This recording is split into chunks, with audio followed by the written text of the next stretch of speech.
Unspoiled Network podcast. This is Some Spoiled, a Song of Ice and Fire 2, the co-host Switcheroo, the rereading.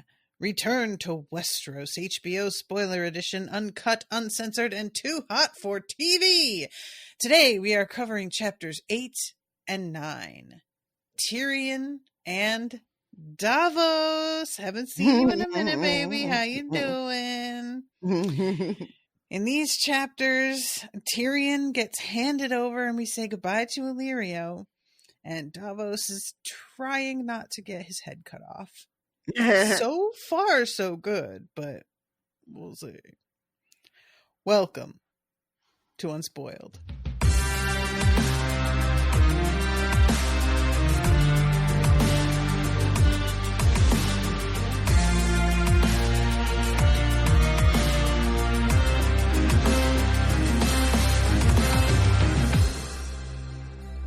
Monsters are dangerous, and just now, kings are dying like flies. I am the king!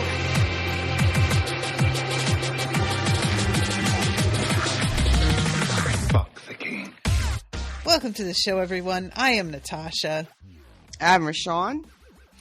Alrighty. So, things are slowly chugging along. Chugging along, yeah. Got some new stuff going on.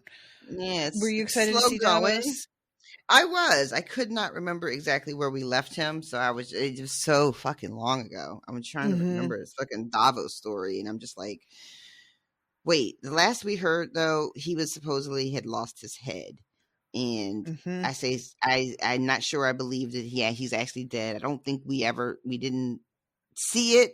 And we didn't get a body. I think we just heard of it. Definitely didn't see it. Yeah, we just heard from multiple sources. That's what had happened. But that's all I could remember. And so it was good to see him. It was good to see his head was still attached.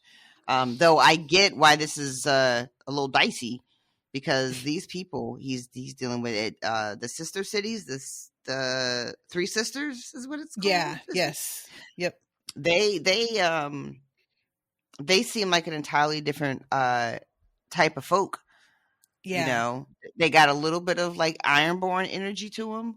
Mm-hmm. a little bit. Yeah. You know, I can't really explain it, but I feel like there's also some Frey sensibility mixed in there too. I think that comes from look, the Frey sensibility, if I'm being real with you all, feels to me like a real sort of hillbilly vibe. and by that I mean like we isolate ourselves and our loyalty is to one another before anybody else because they all feel like outsiders. Mm-hmm. They're all like not of our, you know what I mean? And that would make a lot of sense as the vibe for these islands because they are isolated. Like they feel very separate from everything. Mm-hmm, mm-hmm. You know, so yeah, I see that. Yeah, the way you just framed the phrase being like we take care of ourselves and each other before anybody else, because fuck them hoes. That is probably the most redeemable thing anyone has ever said about the phrase, as far as I'm concerned. Like that, I'm just like, oh well, I understand that 100%. Like hillbilly sensibility, like that makes perfect sense to me, because outsiders usually are not to be trusted. They're usually up to no good. What are you doing creeping around my backyard? Get out of here. Oh, you heard it here first, folks. Rashawn wants these kids off her lawn. And she doesn't like your face. But all right. So let's back up and let's talk about Tyrion first. He wakes up by himself, and we already have Ilyrio in the midst of talking to these other dudes, and there's a moment of Tyrion just being like, "Are these guys causing you any trouble, buddy?" But they are clearly, they have their weapons sheathed and everything, so it's all good. They look menacing, even though they're not in the act of actually menacing anyone. They're just, their whole presence is just kind of like, oh, what are y'all up to? They're ready to menace. You know, exactly. They're ready to menace. At any moment, they are prepared to be menacing. I love too when somebody says he pisses well, because Tyrion pees for so long, and he says pissing is the least of my talents. You ought to see me shit. Oh, God. And these two guys are Haldon and Duck, and this whole thing too. This lead into Duck, I was just like, what are we doing? What are we doing? Somebody says to Tyrion when he's like, is there a problem here? They're basically like, you couldn't even, kill a duck. Look at you. Mm-hmm. And Tyrion is like, word? I don't know. Bring me a duck. Let's find out. And then this motherfucker's name turns out to be Duck. Like, that's a setup if I ever saw one. That's a complete setup.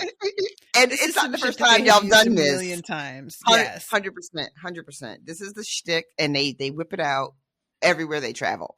And then when they leave town, people are like, oh, these motherfuckers. Did they pull the duck shit with you? And everybody's like, they did. I really like that idea of just being like, oh, these are the duck guys. Do you remember them? Oh, these fucking duck guys. Right. I forgot about this. And then what if you've been through this with them before, but they don't recognize you, and they just, oh my God. How embarrassing. But these are the men that are going to take Tyrion to meet Griff, that we've heard so little about, but we've all been dying to actually meet. Correct. And when we meet these two guys, I was just like, I feel like this is the demeanor of these men is telling me a lot about Griff, and I haven't even met him yet. I don't think he's going to be a lot of fun. He's not going to be a lot of fun, which I had been hoping for. I had been hoping for like somebody that would be entertaining, because we're about to start another long ass journey with Tyrion on his way to meet Daenerys. And I want, if we're taking this show on the road, can I not be entertained? And I met these guys and not right. And, past the little duck stick that they pull out, the rest of this is just like, oh, this is going to be a long journey with not a lot of laughs. And you have to remember, and I said this a podcast or two ago, when the show had Tyrion traveling to meet Daenerys, he was traveling with Jorah. Right. And even though it wasn't a laugh riot, they made the two of them sort of odd couple nature, right? Mm-hmm, kind of be the joke. And, so to make it through that part of the story until they actually get there. And then they threw in some grayscale, for like tension sprinkles. Right. But, tension sprinkles. But we had dressed Jimmy's in the last episode of Hunger Games, guys. I need to treat myself. Clearly, I want ice cream. Yeah, I need to treat myself. I need to, like, I was going to order Freddy's from DoorDash, but maybe you can order Freddy's concrete. You get one of those? That's right. That's right. So all right, maybe I'm adding that to the order then.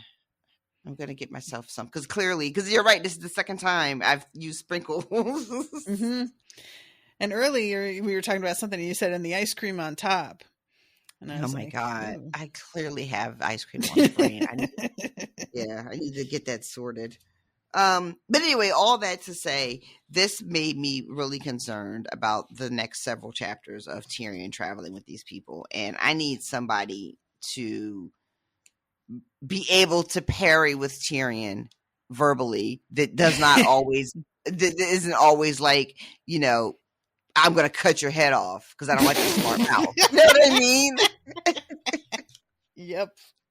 I need something a little low stakes. So, but before we get to Griff, we have them traveling and telling Tyrion about themselves and Ilyrio. Just the way they leave Ilyrio,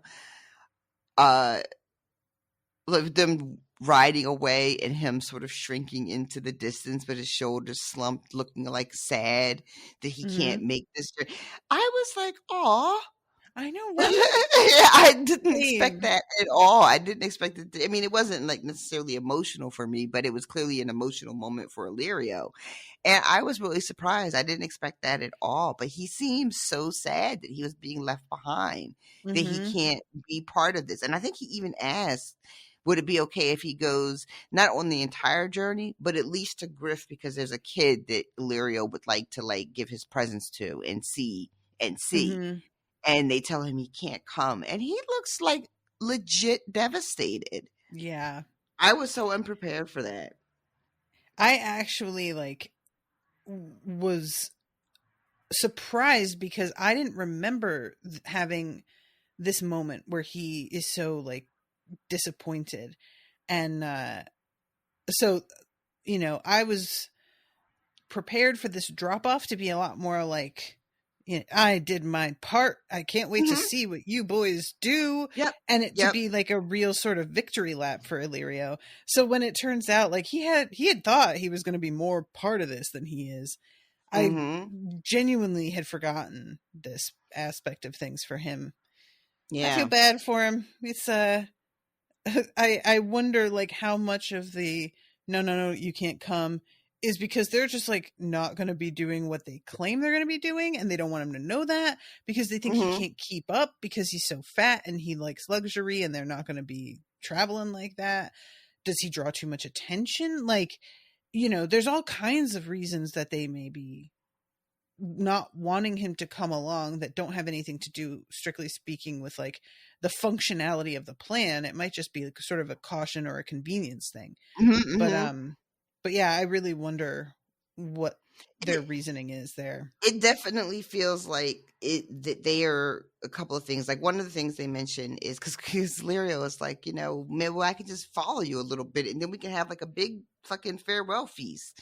Mm-hmm. And they seemed like almost annoyed at the trivial nature of that request. And they're just like, there's no time for feast. I'm sorry. We Mm-hmm. need to get on the road. And then one of the guys, I think it's not Duck, but the other one, starts talking about some of the perils on the road. And he mentions some Dothraki that are Mm-hmm. out. And, Yep. and they're using that as like an example of the need to move quickly and get out of where they are before they run into any of that business.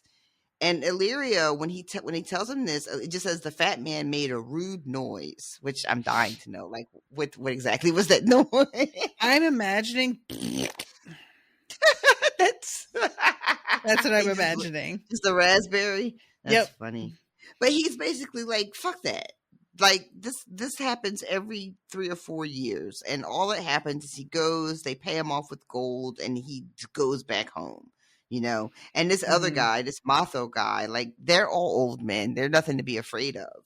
So yeah, they give him this reason, and Illyrio is not like He's not buying it. satisfied with these being good, legitimate reasons. Mm-hmm. But so yeah, I think the Illyrio also would like to know what the real reason is, because he's calling bullshit on this. Yeah, I kind of feel like they're doing the thing that Tyrion has done and is sort of realizing his mistake a little bit, which is to say they are dismissing Illyrio as like a fat, silly man and failing to see that he's got some value politically, and like he has critical thinking and good judgment about certain things. And because he can be sort of like hedonistic about other parts of his life, they're sort of writing him off as completely unreliable. And Tyrion was sort of like, oh, this fucking guy at first, and then once he talked to him for a while, started to be like, oh, he kind of knows what's up, doesn't he? Yeah. So It has a feeling of, at the beginning of this whole thing, and I mean like the whole story with Illyrio and Daenerys and Viserys at the very beginning, and Illyrio's conspiring with Varys. It felt like Ilyrio was really high up on the chain of command of whoever is really supporting this plot to install Daenerys, right? mm-hmm. And then all of a sudden, in this moment, it becomes clear that Ilyrio just had a role to play in it. That's all. Yes. Yeah. And now his part is done. Like your part's done. You don't get to go on the rest of this with us.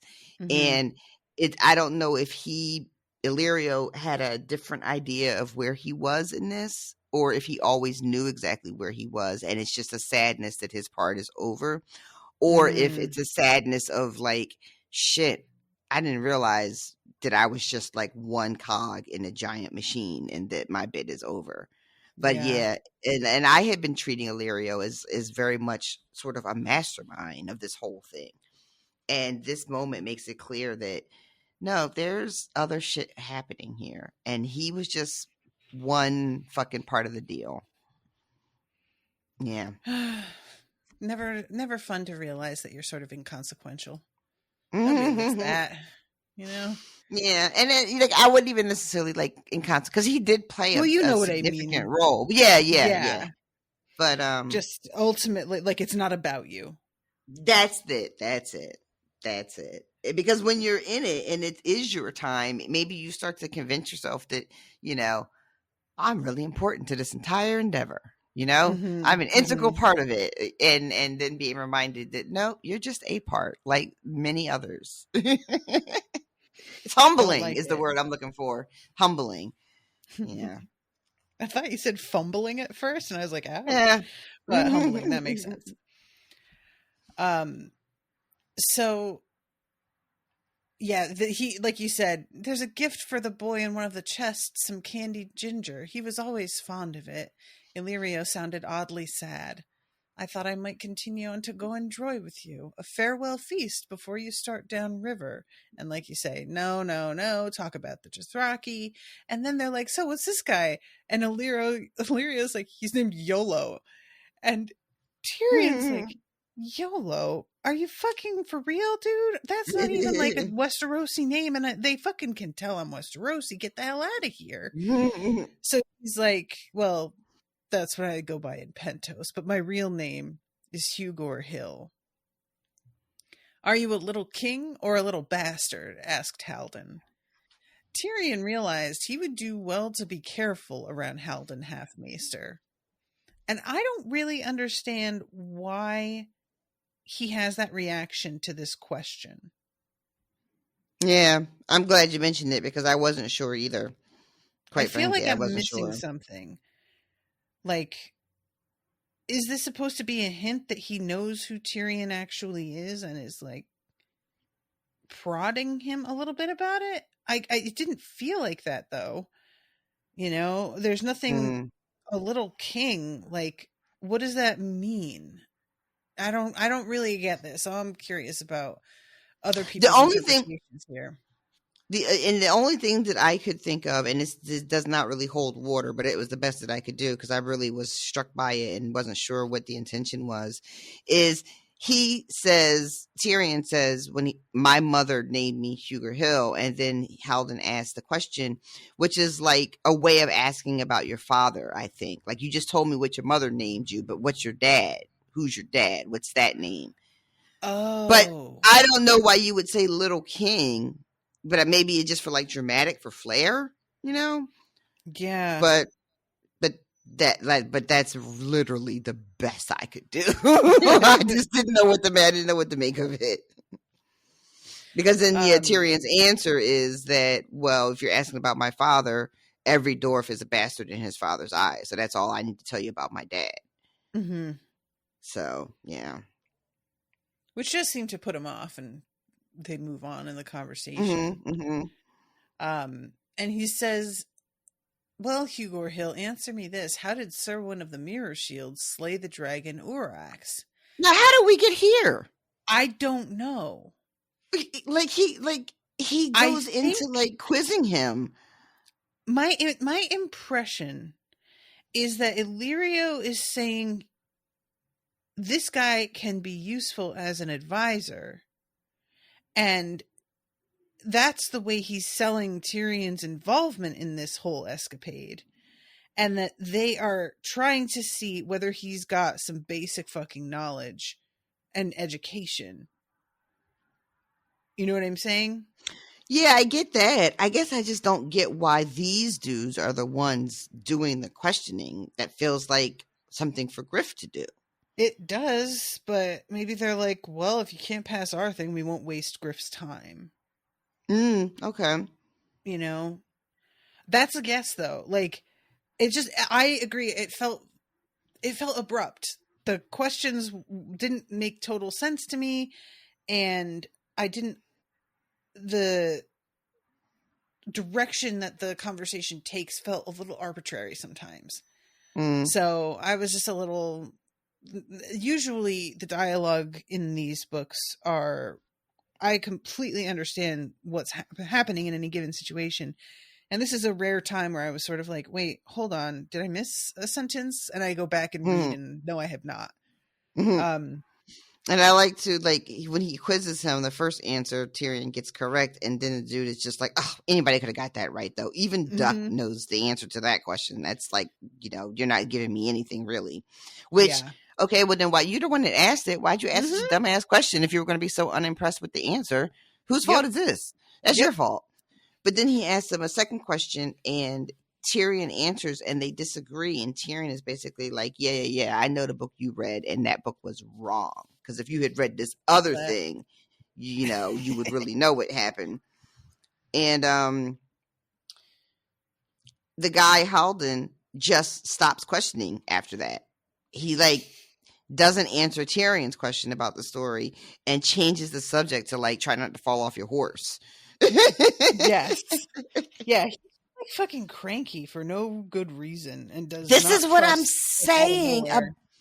This is what I'm saying about none of this bodes well for this journey we're about to take. Like, it's going to be zero fun.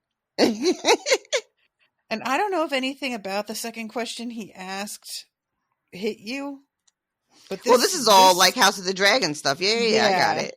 And I was sort of like looking at it like, oh, is this like spoilers? Like, is this going to ruin other things for her? But I don't think it will. So no, it doesn't feel like it. Yeah. I am sort of wondering though, if we're going to hit something later that's like just, well, when so-and-so won the Dance of Dragons. Damn it. I mean, that's a real distinct possibility. We had a moment earlier in the book where they referenced some of that, and I was just like made a joke about like, oh, I got those references.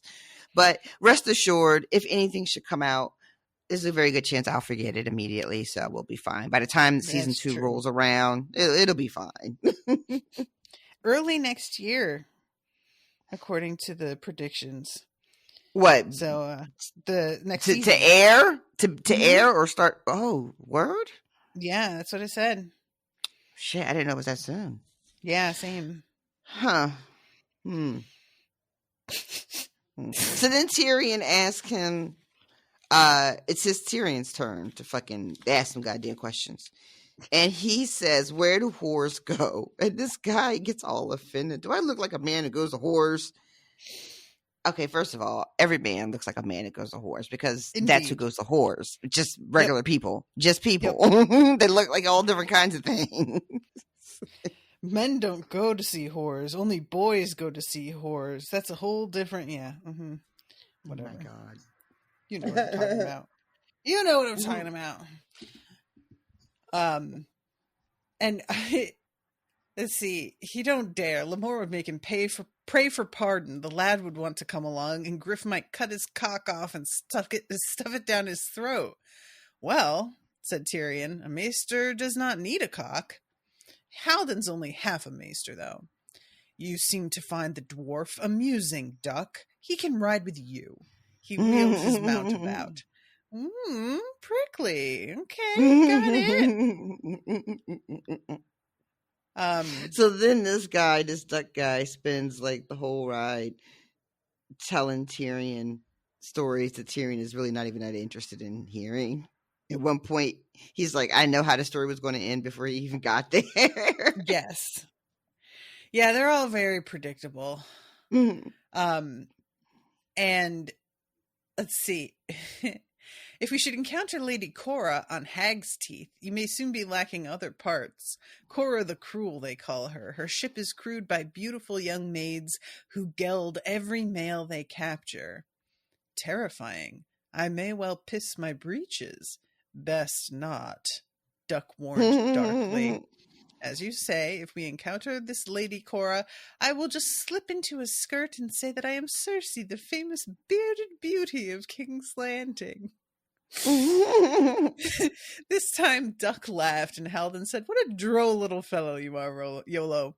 They say the shrouded lord will grant a boon to any man who can make him laugh. Perhaps his grey grace will choose to ornament his stony court." And this is the first thing that Duck is going, yeah, dude, maybe that's not cool to joke about. Like we're really like, do you see where we are right now? We're super close, and he hears everything. And this is also the first thing that Tyrion has really been kind of like, oh God, oh, is that something we need to worry about? Because he's all right with fucking death. He's an inch away from eating one of those mushrooms just a chapter and a half ago. But he's being told that maybe he's gonna turn into a stone man. Very different situation. Yeah, that's got a different vibe. And his reaction, his reaction is such that the guys, Haldon and them, notice it, and they're just like, "You don't have to be so worried. I was just fucking playing around." Because it's clear that Tyrion's shook by just the fucking prospect of that. Yes. And I do like that Duck seems to find Tyrion so amusing, but the other guy, Howland, has just got no patience for it whatsoever and keeps sort of shutting it down. Yes. Yeah, it feels like nobody really gets along super well. Like, they all know one another well and are able to trust each other in a big sort of, big picture kind of way, but you don't really feel like anybody's friends. No, you know what I'm saying? It feels very much like, again, we are all playing our part in this larger agenda that we happen to share, but just because we have the same motivations and the same sort of hope and aspirations doesn't mean that we are friends. Just because we have a common goal does not make us friends, which is a true thing. But I always think it's weird, because why would you throw in with people that you don't trust and don't think are friends? But I guess sometimes what you need to gain is important enough that you just sort of swallow that. But I don't like it. It's not anything that I want to be a part of if I can help it. So let's see. Right. They get they have a chest of stuff that's fine clothing for going in front of the queen. And let's see, here it is. Lomas Longstrider told it true. The road's a wonder. Lomas Longstrider. A scribe long dead, said Haldon. He spent his life traveling the world and writing about the lands he visited in 2 books he called Wonders and Wonders Made by Man. And Tyrion says that he read those books when he was younger until they fell apart, which I really like that detail. Yeah, this gives him a reason to reflect on a memory from childhood, which is when he read these books to the point that he could just memorize them. And his uncle, who I thought was going to be Kevin, but it turned out to be this uncle, Garion or Jarian, I'm not sure. And he would do the thing where you put the little kid up on the table and do the thing, do the dance, sing the song, or whatever it is that you want them to perform. And in this case, it was having him recite all the wonders. So Tyrion remembers exactly that there are 16 of them. And when this guy starts talking about the road to Valeria, he says it's the 5th. And Tyrion is like, no, it was the 4th. Because I know. I love that Tyrion just keeps being like, actually. Yeah, buddy. Now we see why this guy's only a half maester, right? Oh. Because that half is in your memory, buddy. And yeah, the Tyrion just being like, I really did like getting put up on that table and made to recite. I just love that attention. I can't help, and I, as somebody who also loves attention and the validation and adulation of authority figures, I really get it. Tyrion. And then we get the memory of like his assumption that he was going to be able to go and explore the world, and how that is taken away from him by his father allegedly because of his marriage to this girl, and how I can't trust you to not make a fool out of yourself and fuck up our family name.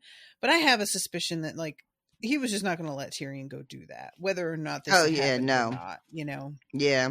I feel like he now not only just as a control freak, but also like I think on some level the idea of Tyrion being on a world tour so even more people can see Tywin's shame, you know? Like he doesn't need to have his son be out paraded around for everybody to see and then mock. So it's giving hiding your kid away in the attic, you know? Very, very much agree. So he gets assigned to the drains in Casterly Rock as like his busy work, and it's supposed to be sort of a disgraceful job, but Tyrion takes that shit very, very seriously. And it's just like, those drains were flawless while I was in charge. I killed those drains. It was so good. And I need a cup of wine to wash the taste of Tywin from my mouth. I really like that as a metaphor, both for needing to like get over the trauma and thinking about somebody, but also just for the alcoholism, you know, of like, I need to wash the taste of I need to be blackout drunk so I stop thinking about them. It's a nice little combo there. Yeah, and it does not seem like they're going to have the comforts that he enjoyed when he was traveling with Ilyrio. There are not going to be various casks filled with all kinds of wine and ales and fine foods. But it doesn't seem like there's any wine on this journey, at least. And I hate that for Tyrion. Although there is a point where they eat like really simple food, and he's like, actually, this is kind of nice because I was getting sort of overfed. And he's it's like when you have too many sweets and you start to just crave a fucking salad. It's just like your body going, oh, sweet, I need something. You got to help me out. This is not going to work. So they turn north and they see this boy standing on the roof of a busted up pole boat. And what is his name? I'm trying to find it because we jump ahead a little bit. Duck was hallooing back. The mare splashed through the shallows, trampling down the reeds. There was no mistaking Griff. That will be enough shouting, he said. A sudden silence fell upon the river. This one will be trouble, Tyrion knew at once. Griff's cloak was made from the hide and head of a red wolf of the Rhoyne. Under the pelt, he wore brown leather stiffened with iron rings. His clean-shaven face was leathery too, with wrinkles at the corners of his eyes. Though his hair was blue as his son's, he had red roots and redder eyebrows. At his hip hung a sword and dagger. If he was happy to have Duck and Haldon back again, he hid it well, but he did not trouble to conceal his displeasure at the sight of Tyrion. And I was thinking he knew Tyrion was coming. I was confused by him being annoyed at this. I did as well. And I thought he knew who Tyrion was exactly at the beginning of all this. And then he fucking burns the letter. So I don't know what was in it. But he seems really surprised at this entire thing. And I don't know, did he think he was just going to get chests from Ilyrio? Maybe. I don't know. But Tyrion is looking at this guy and he's like, I don't like those eyes. And he's got pale eyes, and Tywin had pale eyes, and this is no good for me. So this and is Bolton. Yeah, that's right. That's right. I have to agree. Pale eyes are not where it's at. I don't even know if I would notice anything like that. I really wouldn't. Yeah, no, that's not the kind of thing I think about. So yeah, he gives him this letter that Illyrio has written, and Tyrion is impressed that this guy can read, because a sellsword that can read is not common. Mm-hmm.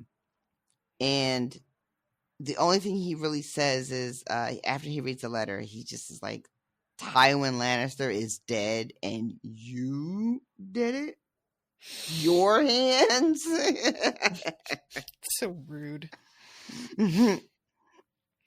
And he asked the right question, which you and I also asked, which is, why the fuck would she want a kinslayer and a betrayer on her court?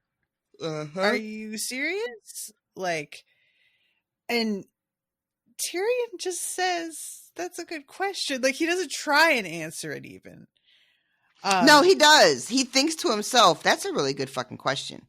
But what he I thought he says said is, that out loud. That's I'm listening to it via audiobook. yeah. And I'm only just seeing now that, yeah, he said it in such a way in the audiobook that it sounded like dialogue, but it was not.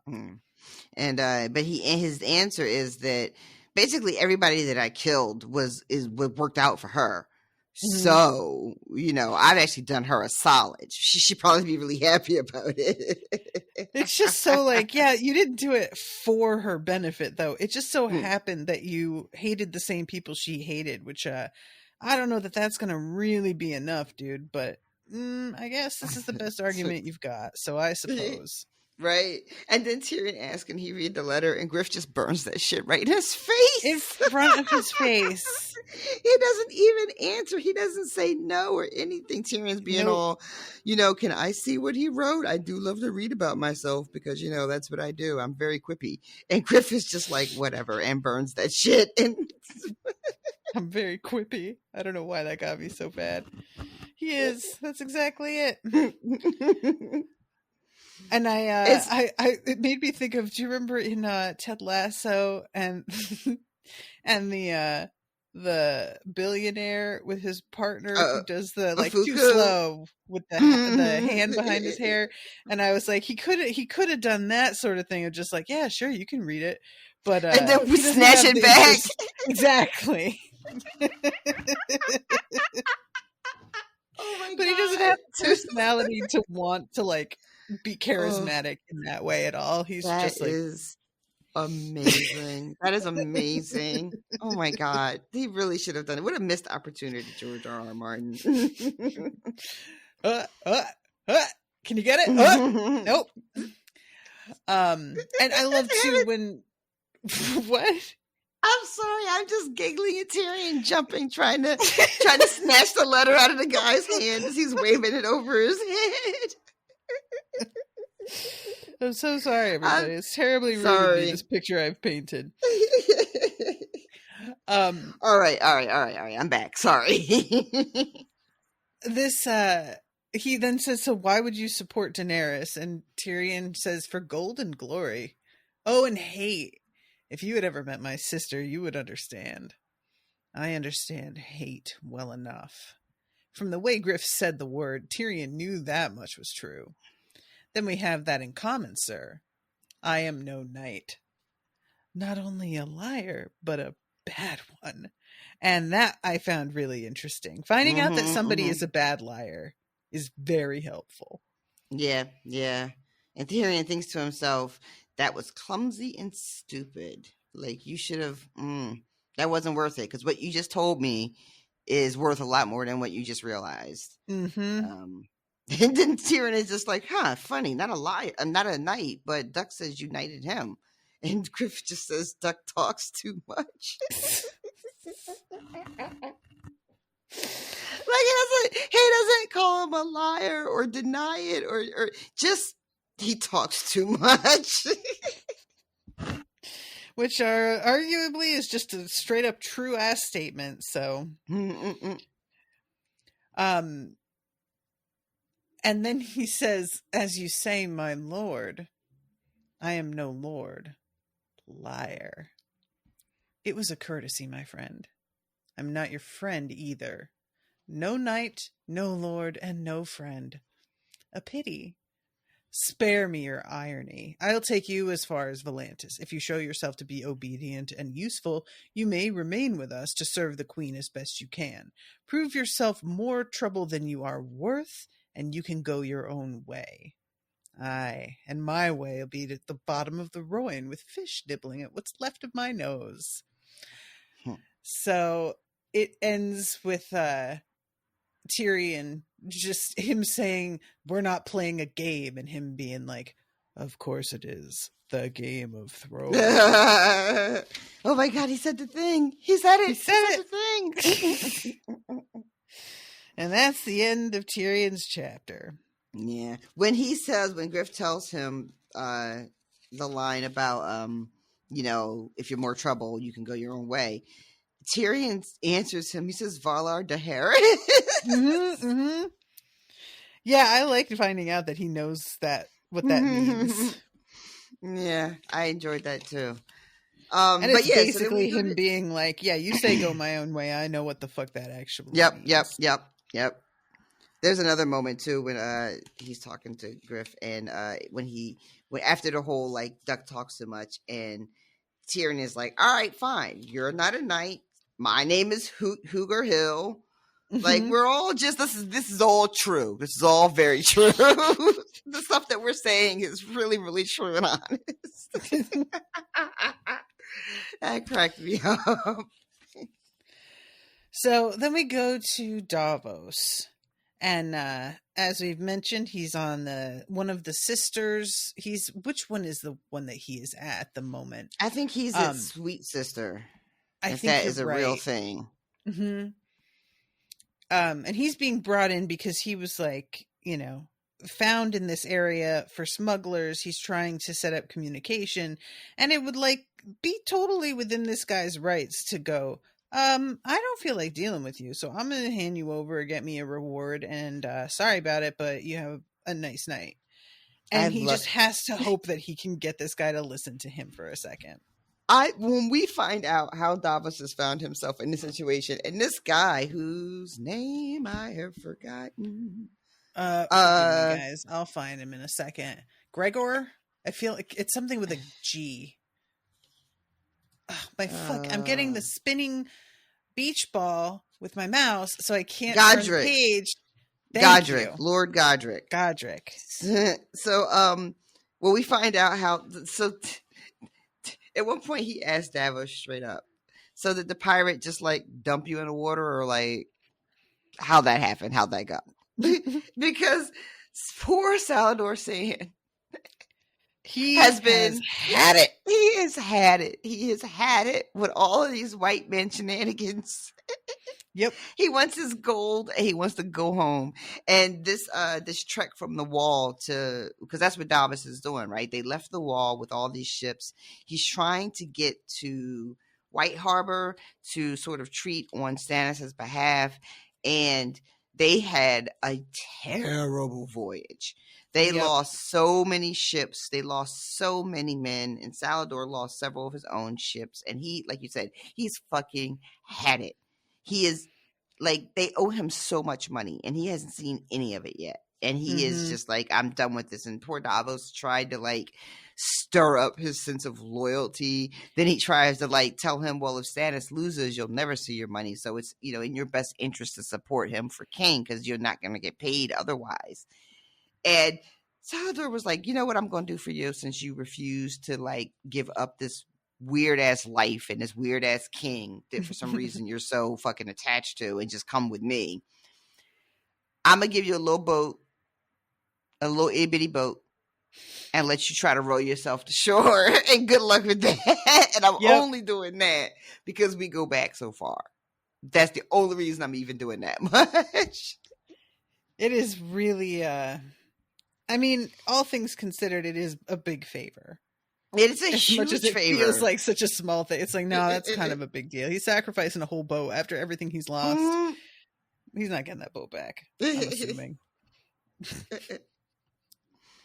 And yeah, I just really feel for Salladhor Saan because, he is a pirate. And so you're going to take some risks in that business. Things aren't going to be guaranteed. That's just the nature of it. But, I think that the fact that he's watching his friend just continue beside this guy, Yeah. I could see how like infuriating that would be on a different level of just like when your not friend is only am dating- I getting screwed, but you're continuing to get screwed and you won't even like admit that to yourself. Do you Mhm. not see this? Yep. It's like when your bestie is just dating the worst fucking dude ever. Mhm. And no matter what you do, you cannot make them see it for themselves. And you're just like baffled by the whole thing. Like you just don't get it. And I'm going to be honest. I've been in Davos's POVs, you know, in earlier books, and his loyalty to Stannis is really something. You know, it just like, especially when you think about some of the other characters in the book and how people change and waver, and you know, who they thought they were is not the same as who they are by this point in the story. And then you have Davos, who has lost half his finger or fingers. He's lost sons, you know, but he is so fucking ride or die, unmovable. Yeah, he's a fucking ride or die. He's just, it's almost to the point where I have to start wondering, like, he's been telling me he's not very smart since I first met him, and now I'm starting to wonder, maybe he's not very smart. Like, you know, it's just, I love it how practical you and I are, that we're just like, this person's profound sense of loyalty seems like foolishness. This is dumb. Am I wrong? This is a stupid man. You know, I mean, like, he's watching Stannis. Like, we know from Davos's POV that he is really concerned about Stannis's well-being and his mental state, because Melisandre is such a bad influence, according to Davos, right? He thinks that this woman is corrupting him. And some people might use that as a reason to sort of be an excuse to be disloyal, right? This man is not the man that I pledged fealty to. This is a different person. He's out here moving in a wholly different way without honor. This is not the same man. So that releases me from my vow, right? Yep. I made a vow to this Stannis, who did not think it was okay to burn people and sacrifice people and use black magics and, you know, and so on and so forth. But Davos doesn't do any of that. He has all these doubts, all these concerns, but never really thinks of abandoning Stannis. And it is just, like I said, it's wild to me. I know it's admirable, and I guess I should be impressed by it, but there is a legit part of me that's just like, I don't know, dude. I don't know if you're making good choices right now. Yes. Yeah, it's the kind of thing that I feel about loyalty, and the concept of loyalty as being held up like really as the same way I do about promises, where it sounds good. It sounds like you're somebody who's just got so much honor. You keep your vows and you're loyal. But there are points where that's a bad idea, and you're being like more hurtful doing it this way than otherwise. So I don't like to pre-commit and be like, oh yeah, I will say I'm a totally loyal person. I mean, loyalty means different things to different people, and I'm not just going to turn a blind eye to shit you're doing. Yeah. Because you think that me calling you out is disloyal. I don't think that's disloyalty. So I don't know. It's just the sort of thing that I feel the language gets given this like sort of hallowed quality, but the reality of what those words mean can be really damaging. And we don't like to talk about that aspect of it, you know? They're only ever used to mean good, positive things. But I feel like there's a whole other side of that I think there absolutely really is. worrying. Yeah. I mean, that's how a lot of abusers work, you know? You count on people's sense of, I can't speak out of turn. I can't tell people the truth of how you behave and how you treat me, because that would be disloyal to the family, to the church, to the whatever your institution is, you know, whatever your in group is. And it's used as a way to control people, and a lot of the time. And you take somebody and give, you know, that has a misguided sense of loyalty, and you can really fucking exploit that and do some real fucking damage. Yeah. Yeah. So yeah, I want to also mention, you know, because this whole thing is really just like a conversation with Davos and Godric, but this fucking seafood stew happening. okay. That shit sound good as fuck. Yo, I couldn't eat it, and you know, but it sounds so good. Yeah, Rashawn has it's a shellfish allergy, right? Like yeah. It's really the saddest story you've ever heard. It's so you have no idea how sad. And I keep saying I'm going to go to an allergist and find out if I still actually even have the allergy, because I could be just depriving myself of deliciousness for no reason. But I've never actually found an allergist and gone for the test. But this sounds so good. I'm so glad that you brought this up, because there is a recipe from I think I've talked about this before. Excuse me. The Inn at the Crossroads cookbook, which is a Song of Ice and Fire cookbook, and they have this recipe in there for this stew. And I made it once when I was living in Philadelphia still. Oh, you made it? Yeah. Oh. It was so spectacular. I can't even, you guys, it was so fucking good. And it was the kind of thing that I made. And when at Samhain, I decided to make some foods to honor my grandmother, father, and aunt that were their favorites, or things they showed me how to make. And because this was like at the top of conversation for me, I was trying to think what I would want if I were going to die and somebody was going to make an ofrenda for me. And I realized that I love clam chowder.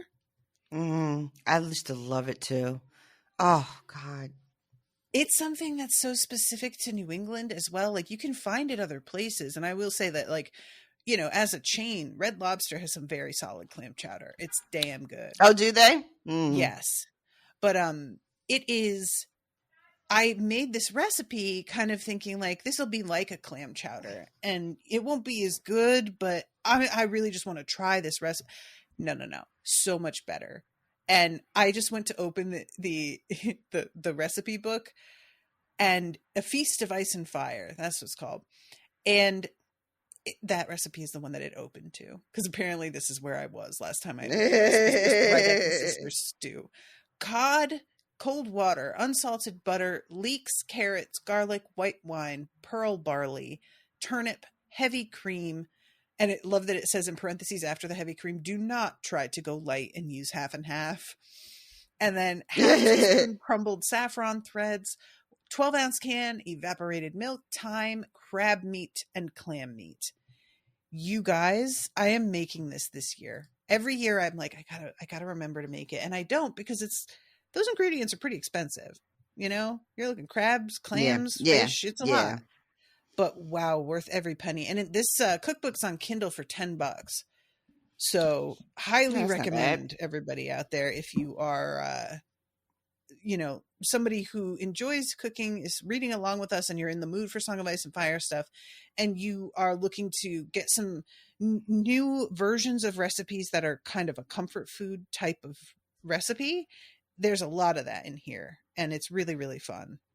And I also met the ladies who wrote it way back when and got them to sign my copy, but I don't have nice anymore. Brendan. Boo. Boo. Indeed.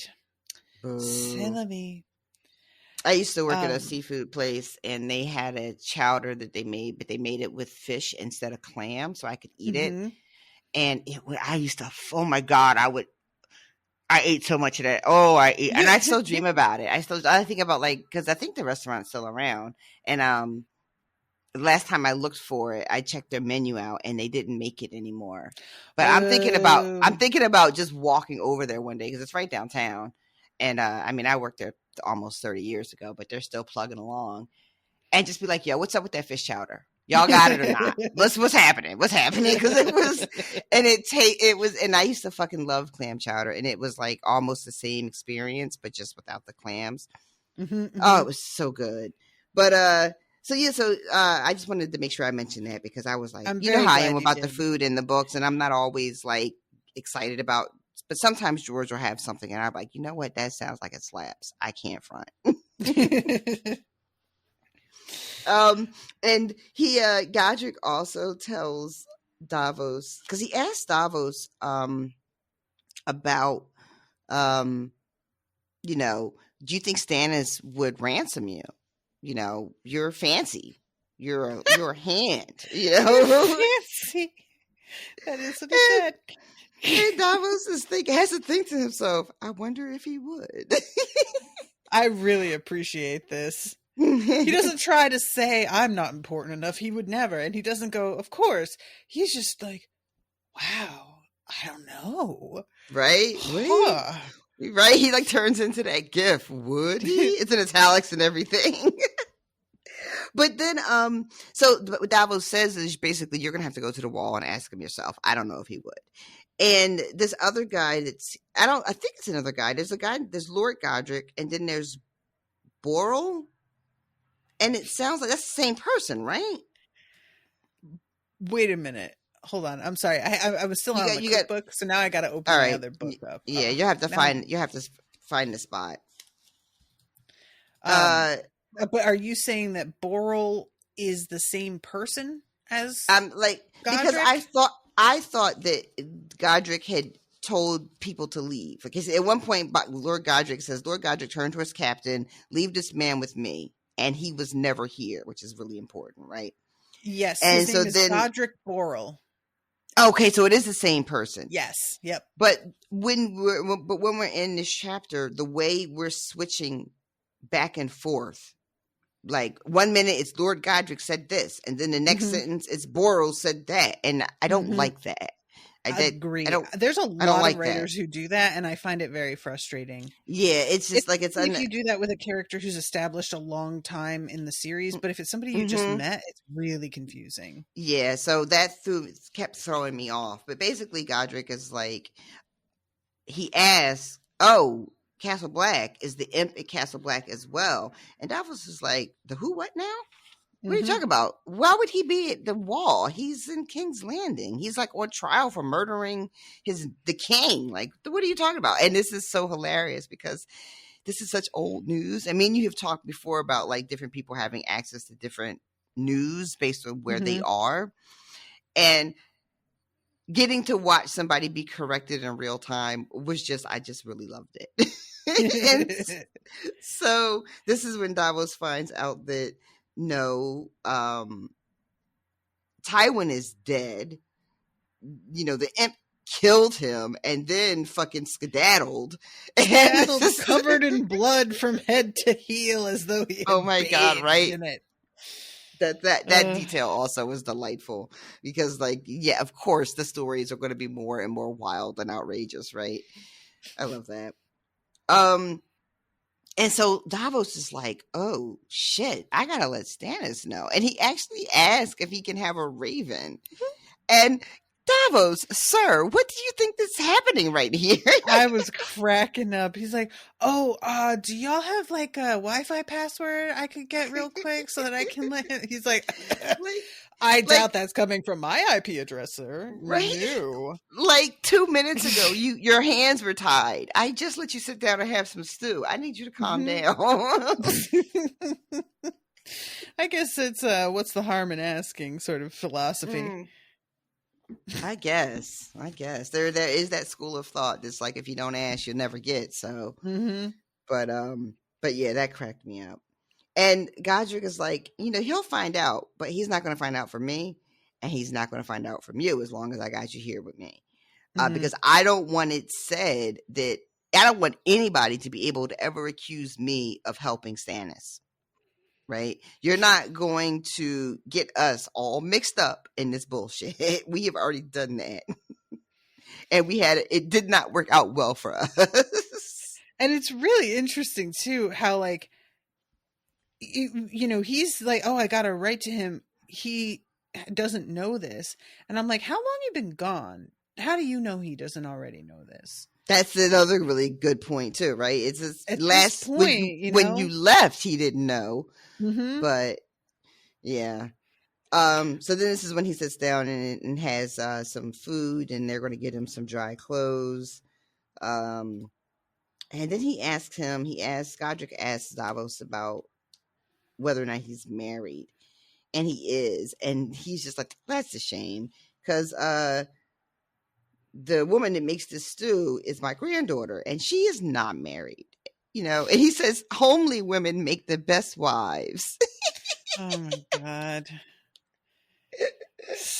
Can we not, please? No, there's something awful too about it being like, oh yeah, that's my granddaughter. She's ugly, but she'll do you right. And also, like this stew she made, like you can't just get this anywhere. Mm-hmm. And so then there's just sort of like some sharing of some information. They had heard that Davos had burned his hand alive, and of course we all know who that was. Mm-hmm. You mean Stannis? Oh yeah, what did I say? I think you said Davos burns his hand alive. Oh, well, it's fine. I just wanted to make sure that we all know who you meant, but and he thinks back about like what Melisandre did. And again, this is going to lead me back to what I was saying earlier about watching the person that you have sworn allegiance to go back on everything that you thought they stood for, and yet still be devoted to them. And Davos thinks for a second, it could have been me. Like, I'm not the one that got burned. I'm not the hand that you're thinking about. But to himself, he's like, but it fucking could have been me real easy. And this is what I like about him. He's got some real, awareness of how precarious his position is. And he does not flatter himself that he is so important or essential that things can't happen to him. He's very willing to admit the truth about his situation. Yep. And yet it doesn't change him. It doesn't make him change his actions. And there's a part of me that wants to be like, that's what makes him so admirable. But there's another part of me that is like, what the fuck? Because if you are not reacting appropriately to the reality that you're in, then you are living in some other kind of alternate reality that's not based on anything real. And that is a delusion. Yep. So I don't know where I'm like, I really swing wildly on the pendulum when it comes to what I think of Davos, like it's so admirable, but also so just fucking bonkers. And I don't know what to do with it. Yeah, I really, really get that. I really like him, And, yeah, me too. It's a strange place to be. And then we started talking about spices, which made me laugh because we just did that on Sober about spices. Oh, that's right. I didn't even put that together, but yeah. Yeah, Godric's got all kinds of shit. He's got cracked black pepper, and it's so funny because he says nothing. It's from Volantis, and there's nothing finer, and that made me laugh because everything that you read about black pepper kept being like, it's worth its weight in gold. And here he is. You guys, I did an Unsober with Rashawn about spices, and so many of these facts were so, like, they were such calling basic, them facts is being overly generous, in my opinion. They weren't even facts. They were just some words strung together. Oh, God. That was like, half the episode was just me going, what the fuck does this mean? Are you serious? I know, obviously. Or, citation, please. They'd love to just be like, oh yeah, the first people to do this were the ancient Egyptians. End of sentence. End of whole paragraph. Nothing to support this. Not a bit. Fucking infuriates me. When he's talking to Davos about the pepper, he says you can take as much as you require if you're feeling peppery. And I thought that he was like making a joke and there was going to be like another like punchline or whatever. But no, I think he just said that shit. Yeah, he literally was just like, oh, feeling peppery, buddy? I've got 40 chests of it. And then he's got cloves and he's got nutmeg and saffron. He's got all kinds of shit. But that he took off a slow-eyed maid. He stole that shit. Well, he claims that it's shipwrecked. And I'm like, I mean, how good would that stuff remain in a shipwreck? Mm-hmm. I don't know. Mm-hmm. You know. Who's to say? And then Godric is just like, well, the sea is a treacherous, cruel thing. What can you do? And it's storming, and there's like a whole sort of the storms can, are the gods' UPS, basically. I love this. So the fact that this is how Davos has turned up, he's like, maybe that speaks well of you. Maybe that's the gods handing you over to me specifically for like a reason. Davos does not seem to put all that much stock in it. And Godric is like, it doesn't matter because some shit has been happening. You're too late, basically. And he ends up telling Davos that Wyman Manderley is going to bend his knee and it's not going to be to Stannis. And that the Manderleys aren't really Northmen, not deep down, which we know is real shade. That's some real shade. Yep. You're not real Northmen, not deep down where it counts. And is like they've only been Northmen like 900 years, which I feel like is a long time. But listen, that's Godric is unimpressed.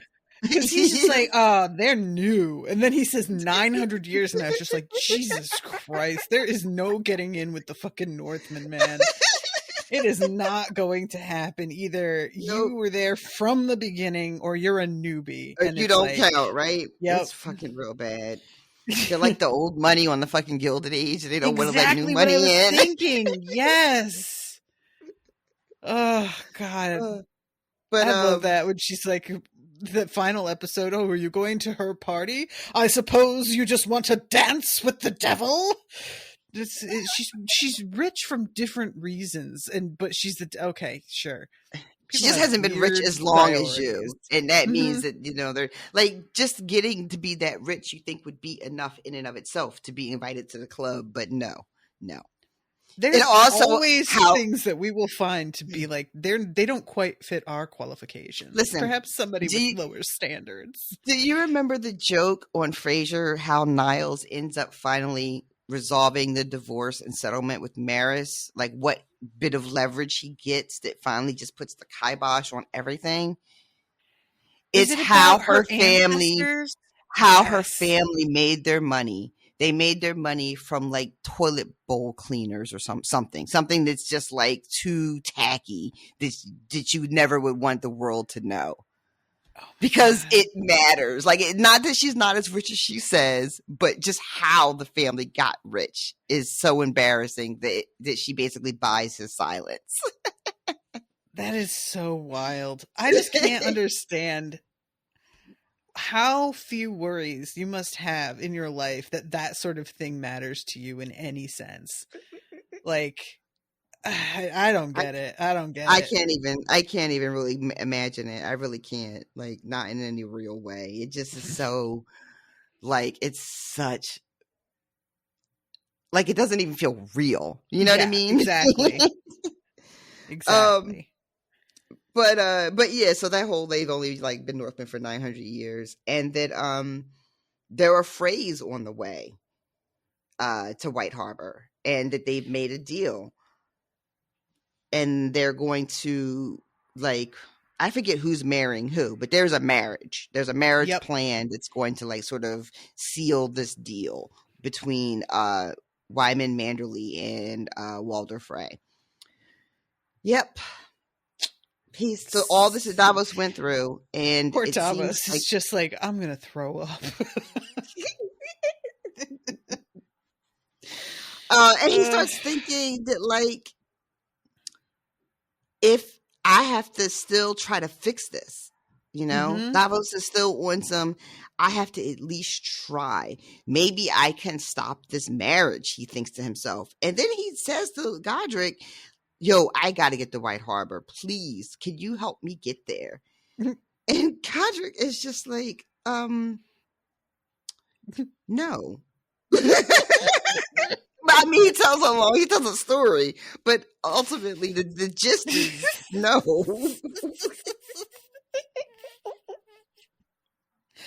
I love that no. Long ass pause of like, I'm gonna just give it a sec to see if you come to this conclusion yourself. No, you're not gonna get there. Okay, I will have to say the word no, baby, not happening. Oh my God. He does this, he tells a story that makes sense. He basically, he's been giving us a little bit of history of the three sisters. And he says here that something in their history that they call the rape of the three sisters was 2,000 years ago. But Sisterton, which is the little town that they're actually at right now, Davos and Godric, it says that they had been a free people. And then they had to bend their knee to the Erie to get the Northmen out. And the wolf and the falcon, which how did I not know the falcon was the Erie, like their the bird? Yeah, their sigil, I guess, or their whatever you would call it. I don't think I knew that. But the wolf and the falcon fought over us for 1,000 years until they had gnawed all the fat and flesh off the bones of these poor islands. So, yeah, they are not interested in getting involved in any more of these big, sweeping fucking battles of these high-born people. Like, leave us alone. Mm-hmm. Leave us alone. And Davos, in his mind, because Godric is like, why would I go help this humble Northman now? Fuck him. And Davos is really thinking, because he's your true king. Oh, sir, dude. Get out of here. I'm so glad that, I think he just thinks this and doesn't say it out loud. And I'm really glad that he keeps this shit to himself, because it is embarrassing. It's embarrassing. That is so funny. I can't believe this. Oh my God, it's embarrassing. Did he say it out loud? Thank God he didn't say it. He thinks, because he's a strong man and a just one. I don't think you even believe that, Davos. You're not even sure how much you believe that anymore. And then he says, the only man who can restore the realm and defend it against the peril that gathers in the north, because he has a magic sword that glows with the light of the sun. But the words caught in his throat, and none of them would sway the Lord or Sweet Sister anyway. And I am, like you said earlier, Davos does have a real awareness sometimes, like in the moment, and an understanding of what's happening. And he just keeps his fucking mouth shut. Yep. And thank God for that. I really was so grateful that he doesn't say anything, because all of he's like, none of them will sway him. And I'm like, the way he says that is sort of like, if I were talking to somebody else, these things would work. And I was like, would they? Who's buying any of what you're selling with this story that you're telling now? Like, he's got a glowing magic sword. Do you think people are going to fucking believe you? Or give a fuck. Right? And then he thinks to himself, okay, should I promise him gold that we don't even fucking have? Or maybe I should promise him land, or maybe a daughter to marry or something. And he, Davos is trying to think, what could I have to offer that this man would think was worth it? And then Davos is reminded or remembers that, Florent tried to play like this, and the king had him burned.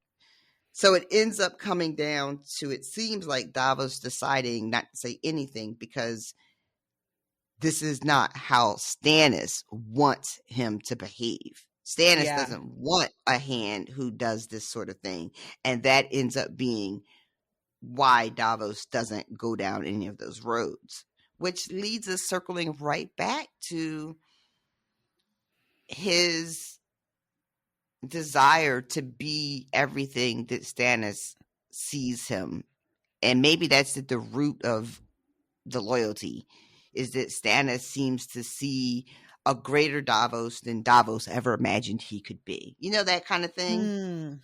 Okay. You know, like that's a little bit of a trope that shows up, you know, oh, well, they saw that I could be a better person than I even believed I could be. And so I have to honor that. And I get it, I guess. I just don't have a lot of patience for it. That's what I love about you. Is you have the same sort of just like, look, all of these like principles and ideals are all well and good, but is he going to cut your head off? Like, you may want to be more focused on that right now, because honestly, it's great that you upheld his ideals, but now you have no head. So what good did it do? Right. Really? You know? That's the question for me.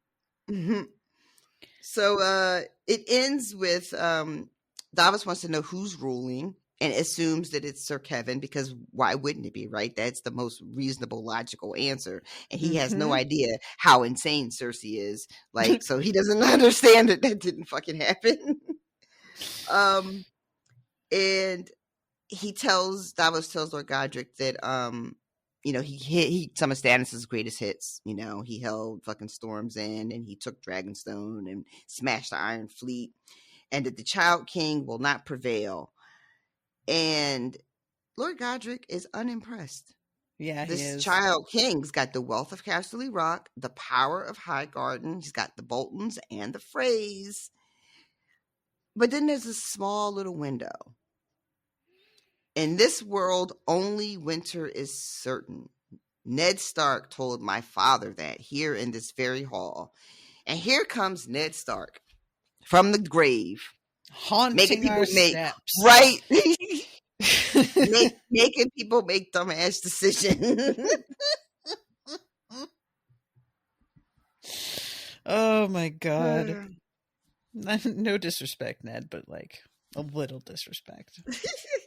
Just a tiny bit. Just like in good humor, you know, like. And yeah, he basically tells Davos, oh yeah, like way back in the day, he came to my dad because they needed to get Robert for his rebellion where he needed to go, and they wound up in my area, and basically we made a deal that we would help him out. If he lost, he was not allowed to say shit about our help. And it ends with him saying he was never here, and Davos saying no more than I was. Yeah, this Baratheon is fearless. My father. Oh, no, I'm sorry. His father's hand said, "Is that right? This Baratheon is fearless." I said, "He fights the way a king should fight." And then somebody, the Maester, says Prince Rhaegar was certain to defeat the rebel. And then that's when Ned Stark said, "In this world, only winter is certain. We may both lose our heads, it's true, but what if we prevail?" And it's that "what if we prevail" shit. That's opening the fucking window. This is what I'm talking about. This is bad. I don't have all the details yet. With this. I'm not on board with this. This is I don't know if Davos really lost his head, but this is how he loses his head, if that's what happened. Okay. All right. I love this. Oh, and there's like a mention here as well of like another theory of where Jon Snow comes from as well. Oh yeah. He comes, and the rumor has it that he left. I have it right here. Yeah, okay. Ned Stark was here at the dawn of Robert's rebellion. The Mad King had sent to the Eyrie for Stark's head, but Jon Arryn sent him back defiance. Gulltown stayed loyal to the throne, though. To get home and call his banners, Stark had to cross the mountains to the Fingers and find a fisherman to carry him across the Bight. A storm caught them on the way. The fisherman drowned, but his daughter got Stark to the sisters before the boat went down. They say he left her with a bag of silver and a bastard in her belly. Jon Snow, she named him after Arryn. Right. Wow. So yeah, That's it. there's Funny. a whole lot of Funny. different stories rolling Yeah. around. And none of them reached Jon Snow. Yeah, that's true, huh? I The one person guess. who actually gives a shit. Nobody Yep. tells him these stories. I guess that would be rude, right? You wouldn't like repeat a story like that in front of Jon. Is that rude? Unless Jon There's a lot of asks. things in this universe that I think are rude that people are feeling perfectly free to say. So I don't feel like I've got a great understanding of like, you know what I'm saying? Of the what is that word? Is The mores the word social I want? mores, social mores, moray eels. That's a moray. Ma'am. When you say something rude and have bad attitude, social mores. So yeah, that's the end of the chapter. And I am really oh man, we have got some stuff coming up and I can't wait. Yeah. This is such a slow section because we're table setting with all of these things that we have already touched base with through other characters. So it gets a little bit like tedious because you have to backtrack a bit. But I promise the backtracking will come to an end and okay. There will be some things happening. I promise. I swear to All it. right. There will be some things happening, she said. One would hope. What a statement. I know that got you excited. Wow, things will happen. Thank God for that. I'm just going to check and see if we have any new patrons, but I don't think we do. Womp, womp, womp, womp. And I wanted to mention to everybody, not that I think the reason that I'm doing the thing means that likely nobody will notice, but I will be shutting down my website soon because it does not get any traffic. So if there's anybody who uses the site and they tend to like want a backup of any of the, downloadable content on there, if you prefer that to every other means, go download it before, another week has passed because I'm aiming for the end of 2023 to be done with it. It was just costing a lot of money to host. Like I said, it does not get very much traffic and it was a lot of work to maintain. And at this point, the reasons that I needed it were for selling of files, which now Patreon has enabled. And also because it was easier for me to categorize like all of I have so many episodes and so many series I've covered, but Patreon has now added the collections function. So I don't need it for that anymore either, which is great. This is what I wanted ultimately, was to not have to have a whole separate website for everything. Now, if Patreon can just add a way for people to book Spoil Me's through their website, we would be all set. Mm-hmm. But yeah, so I don't expect many people to care about this ultimately, because that's the whole reason that I'm doing this, is because nobody seemed to care about it. But I thought that it would be good for me to give a heads up in case anybody out there does. Nope, no new patrons, so this is tragic, but what can we do? And I hope that you guys are enjoying the coverage. I hope that if you haven't pledged and you've got a few extra bucks to throw towards us this holiday season, that you consider it. Patreon.com/unspoiled. It's really, really appreciated. I know times are tough for folks out there, so no pressure if you can't do it. But, the fact that times are tough, that has had an effect as well on me, because I survive on the kindness of strangers.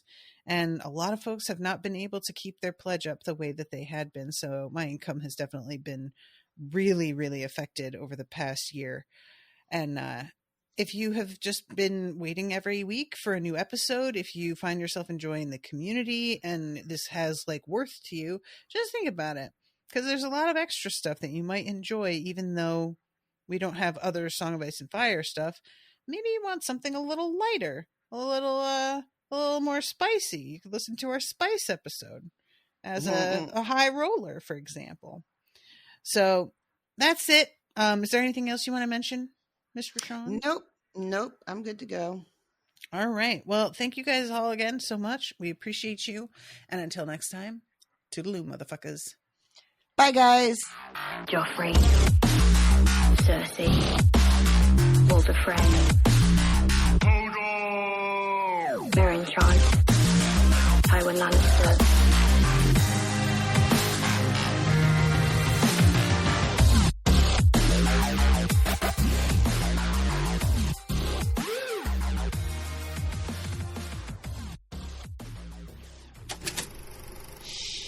That was an Unspoiled Network podcast.